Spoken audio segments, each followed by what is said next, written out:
পুজোর আগে জেল যাত্রা নয়, বুধে মঙ্গলের উদয় হলো কারামন্ত্রী চন্দ্রনাথ সেনের। তার যে অন্তর্বর্তী জামিন ছিল সেটাই বহাল রাখলো আদালত। তবে ফাঁড়া কিন্তু পুরোপুরি কাটছে না। ইডি দফতরে খুব তাড়াতাড়ি হাজিরা দিতে হবে চন্দ্রনাথ সিনহাকে।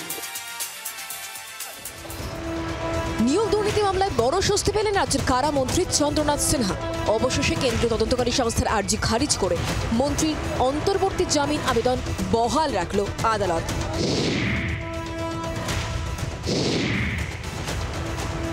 আয়ের সঙ্গে সঙ্গতিহীন বিপুল সম্পত্তি, সেই সঙ্গে তদন্তে অসহযোগিতার অভিযোগে প্রভাবশালী তত্ত্বে শনিবার রাজ্যের কারামন্ত্রী চন্দ্রনাথ সিনহাকে 7 দিনের হেফাজতে চেয়ে আবেদন জানিয়েছিল ইডি।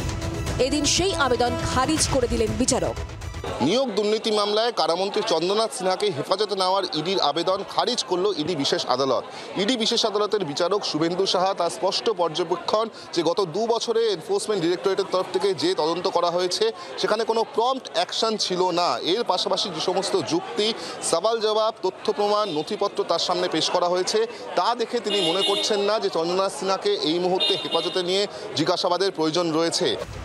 তবে জামিনের শর্ত হিসাবে আদালত মন্ত্রীকে একাধিক শর্ত দিয়েছে, তা মেনে চলতে হবে। কেন্দ্রীয় তদন্তকারী সংস্থা যখনই মন্ত্রীকে তলব করবে তখনই হাজিরা দিতে হবে। তদন্তকারীদের সঙ্গে সব ধরনের সহযোগিতাও করতে হবে মন্ত্রীকে। একইভাবে কেন্দ্রীয় তদন্তকারী সংস্থা ইডিকেও মেনে চলতে হবে কিছু নির্দেশ। মন্ত্রীকে জিজ্ঞাসাবাদের জন্য ডাকা হলেও জেরা পর্ব শেষ করতে হবে বিকেল 5টার মধ্যে, অর্থাৎ রাতভর জেরার সম্ভাবনা এই মুহূর্তে কেন্দ্রীয় তদন্তকারী সংস্থার হাতে রইল। আমি প্রথম থেকে বলে আসছি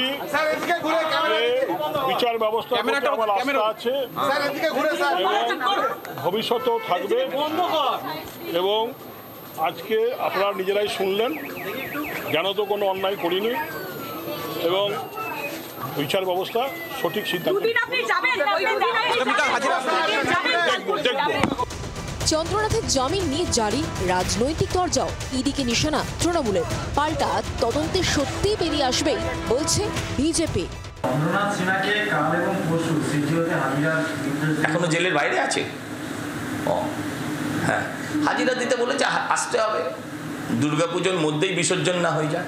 তদন্তকারী এজেন্সি কেন্দ্রের যদি কখন শীত ঘুমে চলে যায়, আবার ভোটের আগে যখন প্রধানমন্ত্রী এসে ভোট বলেন তারপরেই জেগে ওঠে, এটা তো মহামান্য বিচারকেরও তো তার সন্দেহ হয়েছে যে আপনারা এতদিন বাদে হঠাৎ কাস্টডিতে নিতে হবে, এসব কি কথা।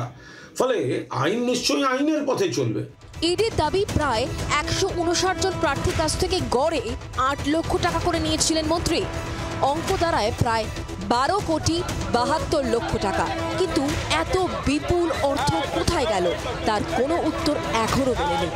এখন দেখার তদন্ত প্রক্রিয়ায় কেন্দ্রীয় তদন্তকারী সংস্থা মন্ত্রীর বিরুদ্ধে নতুন কোনো তথ্য আদালতে হাজির করতে পারে কিনা। বিক্রম দাসের রিপোর্ট, জি 24 ঘন্টা।